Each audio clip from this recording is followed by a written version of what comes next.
Hi everyone, it's Tyler from Granite Gardens here.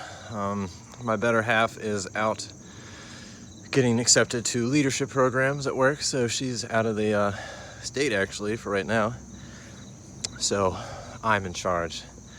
And while she's gone, being the type of guy that I am, I can't really get enough surprises in. I just mowed the grass, and I'm going to tell you what I'm going to do for her while she's gone, okay? Alright, so you all know the garden as it stands. Pretty sure this was a deer. Took down my potato plants. But if you watch us, you know what we have. We have a raised bed, some stuff around the edges, another raised bed, and then the rest of the yard over here is just grass. You can see where I started here, taking all the grass up, and that's pretty much the line. It'll probably go about another 2 feet further down, but right here is going to be another raised bed about the size of that one, and then we're going to start our first ground bed. None of this is going to get used this year, more than likely. I don't think either one of us really have the funds to condition the dirt, and I'll probably build it and put the fencing that we already have up with the posts, but besides that, I don't think we're going to get to it this year. But it's nice because she'll come back and all the work's going to be done. Maybe get some smooches out of it. So, it's been about an hour. It's starting to get a little overcast, but it's not supposed to rain, so I'm just going. If I recommend this to anybody, get a tiller, some landscape fabric. That way you don't have to dig all the grass out, because like I said, it's been about an hour. I'll show you how far I got. About halfway, maybe a little bit under half in an hour. I'm not good with numbers, so I can't really tell you how many square feet it is, but hey. All right, guys, phase one complete.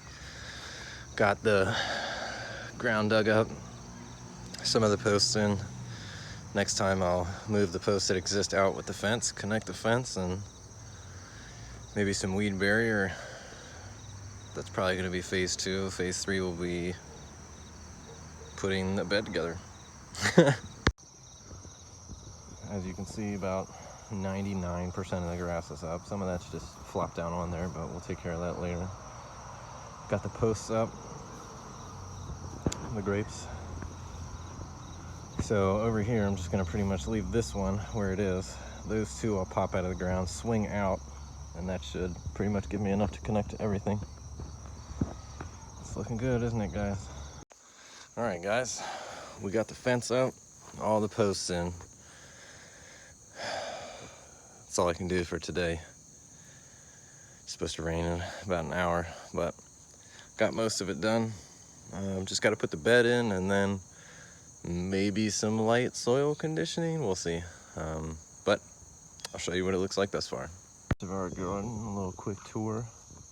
Okay, tour's over. Here's the new section. Fenced, grass out. No gate, but I figure one's fine. You do a little bit of extra walking. We're always out here anyway, so it doesn't matter too much. So pretty much this section here, all in here will be ground garden. And then pretty much where the mulch stops, that's where the edge of the new bed's gonna go. Probably extending to about here, maybe like that line right there. Give us a new bed, some ground space for potatoes, onions, stuff like that. Should be fun. Everybody cross your fingers that Melissa loves it. All right, ladies and gents, we're pretty much done. I got the bed put in, got a little mulch spread. Obviously, you already know the fence is up. I've been thinking about using the landscape fabric around everything, but what I've decided to do is next year, I'm gonna try to pull all the mulch out of the entire garden and then put the fabric down under everything. Because as you'll see in the next section, once I turn the camera around, you'll see that we have mulch between the other beds, but I feel like I'd rather put it under everything instead of just doing half. That way I can keep the roll in one continuous piece. But I'll show you what I've got so far. All right, so we got the bed in. Got a little bit of mulch spread because we had a bag left over. It's a little bit smaller, but I feel like it's better to have a little bit of room right here, especially because we found that cucumbers growing up that fence can be a little difficult. So I'm thinking in the following seasons, we'll actually get some down here on the fence line and have it grow all the way around the fence. That way we kind of have a natural barrier. And I think that'll look nice instead of having this rusty upcycled fence. But there's a plan, we're gonna stick to it, and I think it'll look even better next year. Thanks for watching, guys.